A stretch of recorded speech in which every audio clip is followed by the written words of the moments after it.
Майя, Мишка. Вітаю вас у своєму жовтневому садочку.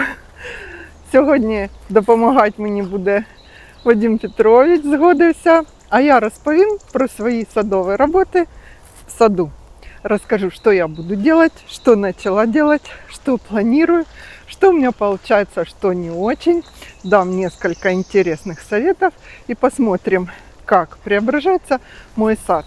Новые посадки, новые растения. И дам небольшой лайфхак про розы, про обрезку роз. Мне опять же Вадим Петрович немножко помог, предоставил свой инструмент, и он мне помогает обрезать розы. Ну, не инструмент, про это я расскажу позже. А сейчас идемте, будет интересно и полезно.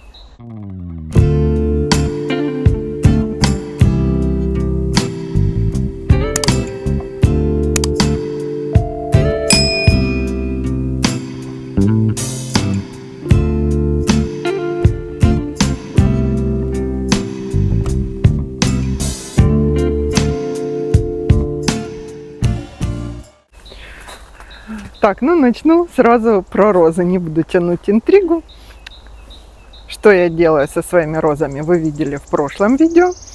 А сейчас я расскажу маленький лайфхак, который Вадим Петрович мне помог. Как вы знаете, роз у меня много, большие, колючие. Чтобы их обрезать, нужны специальные вот такие кожаные на рукава, кожаные нарукавники, перчатки. Вадим Петрович предложил: Света, возьми, воспользуйся моими крагами. В этих перчатках он варит. Не именно в этих, это я купила себе уже новые. Рукава тут, конечно, не сильно большие, можно чем-то дорастить, но чайно-гибридные флорибунды режет хорошо.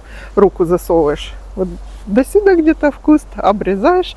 Я одеваю на одну руку, потому что на второй руке они все-таки жесткие. Тут двойная кожа, это помягче уже я работала, это жесткая. Можно найти краги подлиннее. Раз в 10 дешевле, чем специальные перчатки для обрезки роз. Возьмите на заметку себе эту такую интересную мою находку. А сейчас хочу сказать, что, помните, я пошутила про свой газон. Что же я с газоном в октябре буду делать? А пошутила на тему, что увижу свой зеленый газон, наверное, я только в октябре. Сказано, сделано. Так он меня и порадовал. Только в октябре я увидела, какой он красивый зеленый. Все бурены ушли, все с ним хорошо. Сейчас с газоном надо делать скарификацию, аэрацию. Но у нас газон молодой, поэтому, чтобы не вырвать его с корнями, в этом году мы ничего делать не будем. Ну и как раз за зимний период прикупим себе эту машину. И на следующий год буду показывать вам, как это делается. Это такими специальными ножами, сухая трава. Из травы вытаскивается, вырывается так. Ну, она не вырывается корнями, а так легонечко. Но у нас просто совсем эти травинки молодые. В этом году делать этого нельзя. Газону 4,5 месяца. Как я удаляла сорняки, я вам рассказывала. Лентур и Пума Супер. Что, теперь рассказываю, что же я буду делать дальше. Следующая моя работа. Я буду удалять. Наконец-то мои гортензии стали немножко менять цвет. Вот это Skyfall. Буду обрезать засохшие соцветия. Сейчас покажу ближе, как это буду делать. Просили меня сделать видео подготовки гортензий к зиме. Готовлю розы к зиме. Видео было. Наверное, сделаю. Смотрите. Сегодня просто вкратце расскажу. Для начала я просто убираю соцветия, которые уже немножко подсохли. Они портят мне картину. Ну, допустим, вот это соцветие. Так, одной рукой будем снимать уже, без Вадима Петровича.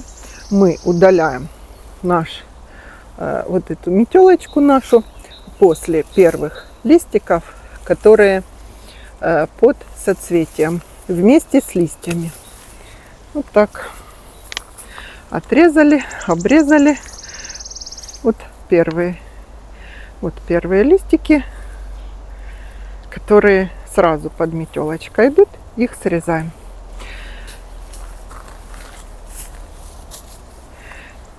Я не все буду срезать, потому что все-таки украшают штамбовые гортензии. Мия, вот что ты там делаешь? Вот еще у меня стильба тут.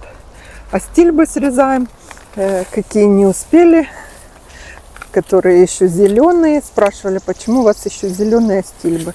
Не знаю, хорошо им тут, наверное, поэтому они не зеленые. Срезаем, оставляем пенечки только. Так. Я продолжу, когда доснимаю видео. А сейчас покажу вам. Я фантом свой уже обрезала побеги частично соцветиями. Вот так он выглядит. Это вот этот фантом, который очень украшал участок, когда мы утром выходили весной, летом. Метельчатые гортензии украшают сад 4, даже больше 5 месяцев. С розами я постепенно продвигаюсь. Видите, уже процентов, наверное, 60 роз я обрезала. Тут почистила клумбу, ставлю дуги. Вот эти вот гортензии можно пообрезать уже. Они не украшают, а только создают печальное настроение. Кстати, для того, чтобы было повеселее на участке, сейчас украшают и крылечки, и сады хризантемами. Можете взять на заметку, настроение в саду добавляет. Ну, а я покажу сейчас, как я вот этот кустик пинки-винки обрежу. Сейчас мы посмотрим.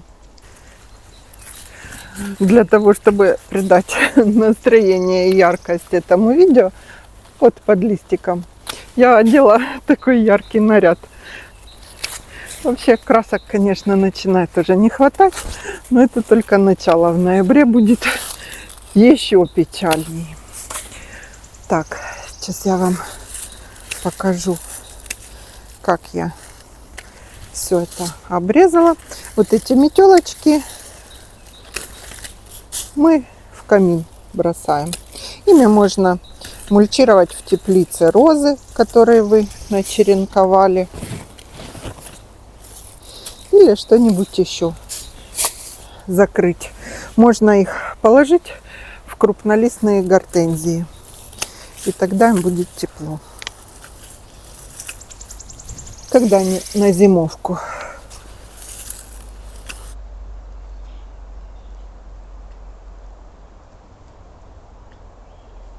Вот что у меня получилось. Такой кустик. Побеги я не обрезаю. Листва облетит, так и будет он стоять до весны. А весной я этот кустик на 2 пары почек обрежу, а слабые вот такие тоненькие веточки вырежу, которые идут в центр куста. Ну, какие еще работы? Сейчас покажу. Начала обрезать хосты. Хосты у меня, как вы знаете, растут много где. Вот тут целая аллея хост возле рододендронов. Сейчас листва еще у них не поникла, не пожухла. Взяла горшок. Такую листву я и хочу обрезать, потому что когда она обмерзнет, она становится такая некрасивая, как тряпочки. И ее неинтересно и неприятно, мне кажется, даже обрезать. В холод сидеть, в дождь. Поэтому я начну, уже там в одном месте начала обрезать. Обрезаем вот эти стебельки под самый туда корень. Вот так. Убираем сухие листья. И вот это все. Сейчас я на примере этого кустика ускорюсь и покажу вам.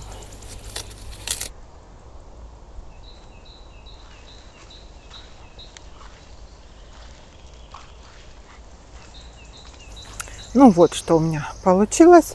Эта хоста обрезана. Можно еще короче. Ну вот эти побеги у нее, как будет мороз первый, они примерзнут, и она с уровнем земли. Что мы с хостами теперь делаем? Можно замульчировать или закрыть сухой травой немножко, чтобы не вымерз корень вокруг хоста. Я сюда подсадила свою крупнолистную гортензию. Тут даже какое-то соцветие у нее, что ли, маленькое. Не видела. Так, с хостами, думаю, все понятно. Такая моя работа с хостами. Смотрите, у пузыреплодника кора. Как красиво она опадает. Прямо красота. Подойдем, там покажу. Пересадила один пузыреплодник свой новый на новое место, и получилась хорошая композиция. Ну, а сейчас про пионы. Я нашла еще у себя необрезанные пионы. Сейчас покажу. Так, ну, а тут среди розочек моих плетистых, которые ждут еще обрезки, вот в таком состоянии нашла пион.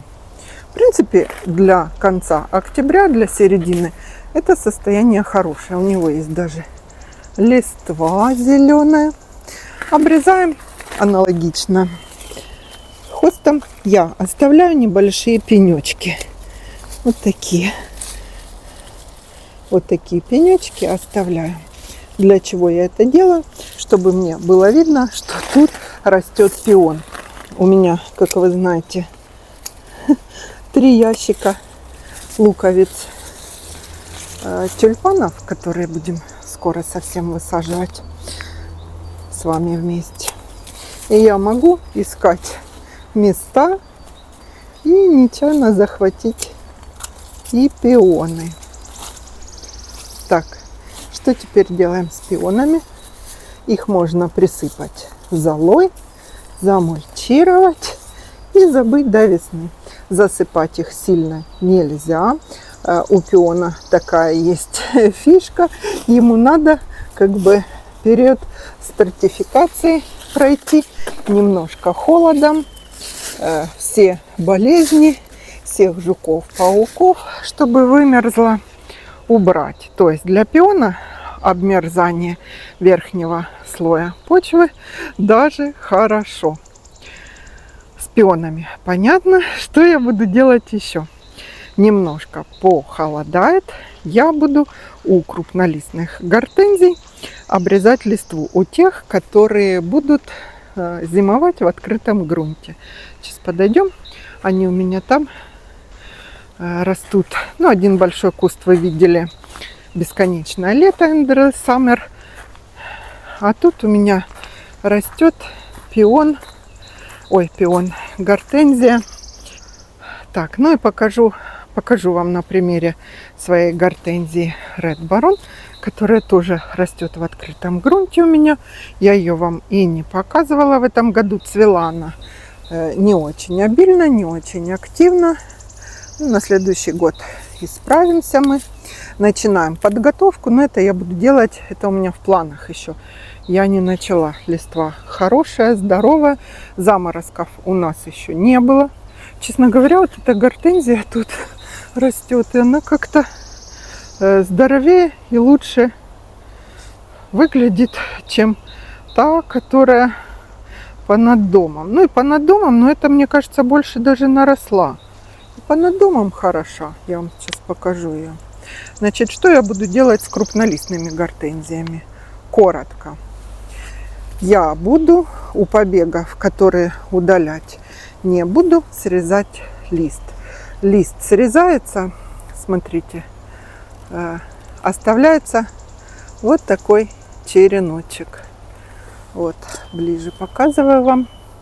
Вот такая палочка, потому что в пазухе, видите, уже на следующий год наш побег.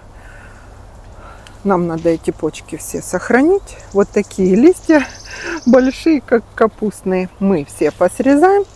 И потом будем наклонять. Я вам покажу. У меня есть видео «Готовим гортензии к зиме». Там про все гортензии, как я их укрываю, что делаю, метельчатые, древовидные, крупнолистные, рассказано. В этом году тоже сделаю. А сейчас про работы, значит, чуть позже, где-то через недельку, я уже начну обрезать листву у тех гортензий, значит, которые тут у нас будут зимовать. Их у меня тут достаточно много рассажено. Это мои череночки, которые зимой, помните, я вам показывала, мы их с вами черенковали. И это все бесконечное лето. У тех гортензий, которые на крылечке, сейчас подойдем, покажу, немножко по-другому я их буду готовить к зиме. И пока они у меня вот тут стоят. Это не все, самые маленькие. На стеллаже я уже убрала. У нас завтра, послезавтра обещают 0+2. Чтобы не обмерзли. У них там совсем побеги зеленые. Так, ну а сейчас идемте покажу посадки-пересадки свои. Так, постепенно двигаемся мы к моей локации с пузыреплодником. Хотела показать, что посадки-пересадки, которые я частично осуществила и почему я это делаю. В прошлом видео показывала, или в позапрошлом, гортензии свои, вон те крупнолистные, что растут. И уже пересматривая видео, я увидела, что у меня мои шикарные, красивые туи. Смотрите, что с ними случилось. Из-за того, что древовидная гортензия, вот это, тоже красавица как бы, она мне навалилась, закрыла туи. Они тут совершенно засохли. И одна, это хорошо, не засохла хвоя у нее, потому что у нее сбоку маленькая елочка растет, и ей повезло. Вот это и вот это у меня, видите, как обсохло. И именно до высоты, где куст был, навалился. В связи с этим я предприняла решение. Магнолия вся на бутонах уже. Огромная такая выросла. Приняла решение. Убрала еще один куст. Высадила сюда полярного медведя своего, чтобы как раз в просвет между туями туи обрастут эти. Сейчас вот началось время, когда можно пересаживать гортензии. Кстати, следующее видео, наверное, сделаю пересадка взрослого куста. Помните, я вам обещала? Так вот, это гортензия полярный медведь. Вчера буквально я ее сюда пересадила, замульчировала все хвойным опадом. В лес бегала. Меня уже там все местные ежики знают в лесу, когда я эту хвою собираю. И смотрю, что мне надо, чтобы вот эту и следующую тую как бы хоть немножко спасти, хотя бы по одному кусту убрать еще. Критично, чтобы солнце гуляло вокруг туи и она не обгорала. Ель акракона нормально все восприняла, что на нее навалилась с шишками, красавица. А вот туи очень любят солнечные лучи и сбрасывают хвою. И сбоку, смотрите. Но это не болезнь, по этому поводу я не переживаю. Я переживаю про то, что мне придется еще пару кустов отсюда.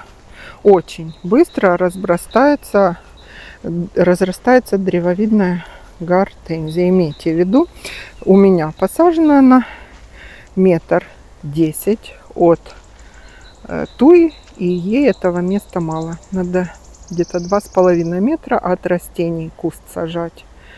Ну, хотя бы 2 в радиусе, чтобы не наваливалось на растение. Имейте в виду. Ну, а мы идем пузыреплодник, я вам покажу. Фантом мой еще отлично себя чувствует. Тут у нас почти порядок. Почти, потому что работа в саду так. Вот эту пинки-винки тоже надо обрезать. Просится, конечно. Так, вот в эту зону мы пришли сада. Смотрите, у Skyfall я пообрезала. Тут было штук 5 засохших соцветий. И меня сейчас радует, смотрите, вот такие беленькие, молодые. Это гортензия Skyfall. Цветы гиацинтовые. Не каждый год она их показывает, ну а сейчас красота.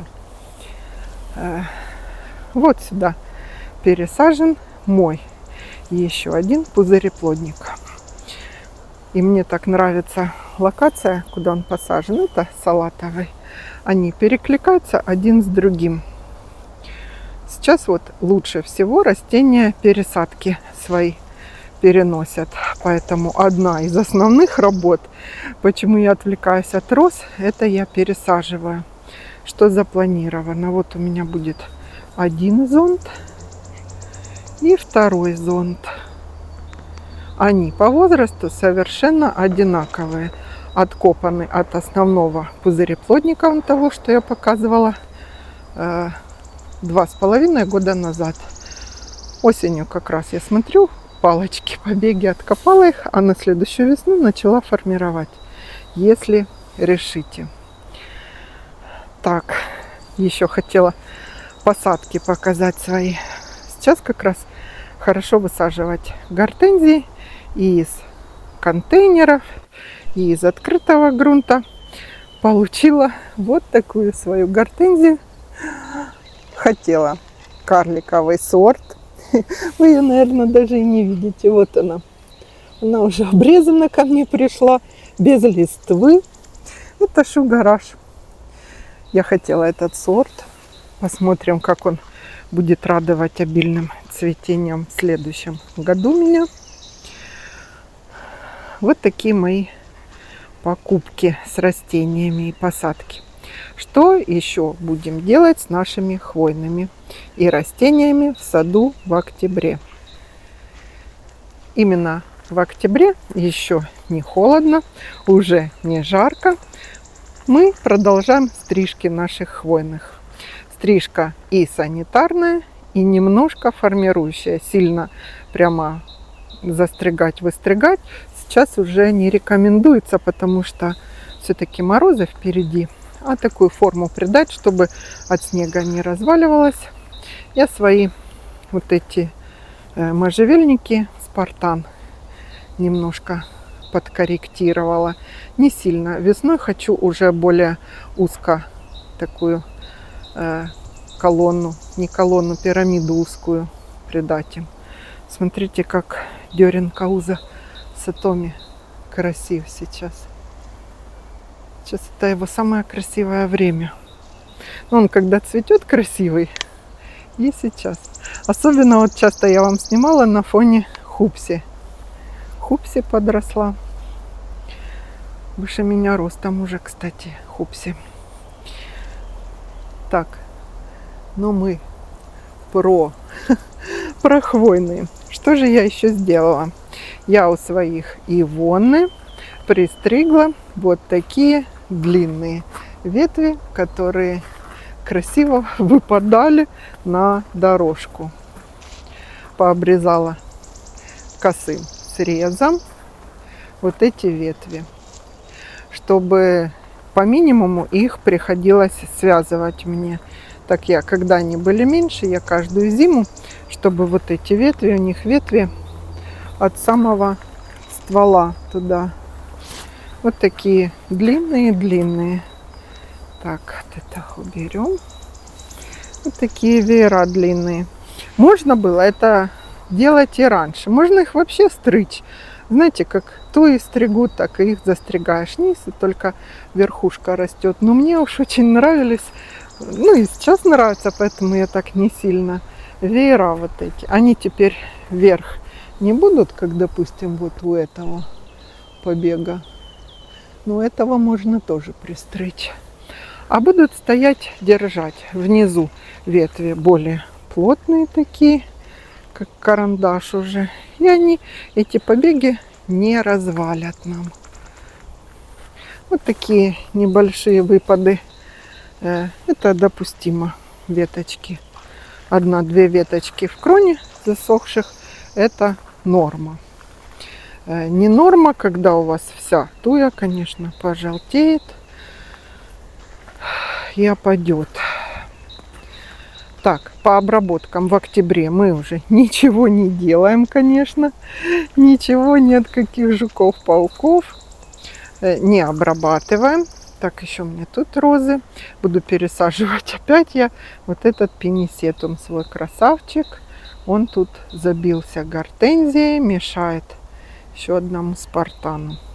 Вот покажу Фрейс Мельба, которую мы пересаживали и которая встрепенулась. Определяется по листве. Видите, листики поднялись вот так, как самолетиком. А когда гортензии плохо, у нее лист повисает. Ну, помните, я вам показывала, он так вниз. Это хорошо принялась. Она, правда, поздно зацвела. Но это будет у нас штамп. Так, какие работы я делаю, я вам рассказала. Розы, гортензии, обрезка пионов, обрезка хост, обрезка астильбы, формирующая не надо, санитарная обрезка деревьев и хвойных. Мы вот эту иву, кстати, еще будем в октябре, в конце октября листва начнет с нее опадать. Не совсем опадет, чтобы нам тут вся листва засыпала все на свете, а немножко пожелтеет, и тогда будем пилить. Убирать будем где-то на треть. Почему? Потому что она мне дает тень на маленький розовый круг. Вон тот. Ну и сильно большая. Я сильно такие большие деревья не люблю. Ну, я думаю, вы увидели и поняли, чем я занимаюсь сейчас целыми днями. Кручусь, как белка в колесе, пытаюсь успеть все. Октябрь это, наверное, самый сложный по работе месяц. Надо успеть все до холодов. Особенно спешу с розами, потому что мне потом надо на плетистые переходить. И по крупнолистным гортензиям тоже хочу успеть их наклонить. Кстати, кратко, у крупнолистных гортензий укрытие очень напоминает укрытие роз. Сухое, несколько слоев спанборда, агроволокна. И для них еще важно сверху целлофан какой-то, но с проветриванием. Целлофан от чего? Чтобы не намокали и сами наши почки. Гортензии все-таки более нежные, чтобы сами наши почки не обмокшие водой, залитые, не обмерзли. По температуре, может быть, будет и комфортно им, а в мокром состоянии их держать не надо. Вот так дугой пленку целлофановую с проветриванием. Это по гортензиям. С обрезками, если не успеем, так уже не успеем весной. С газоном я успела. Ну, пожелайте мне удачи, а я желаю вам удачи, чтобы мы все успели. В следующий раз, как и говорила, я покажу пересадку взрослого куста. Одну большую гортензию мне надо пересадить. Ну, большой относительно, у меня закончился 5-й садовый сезон. 5-й всего 5-й. Всего хорошего. Задавайте вопросы. Встретимся в следующем видео.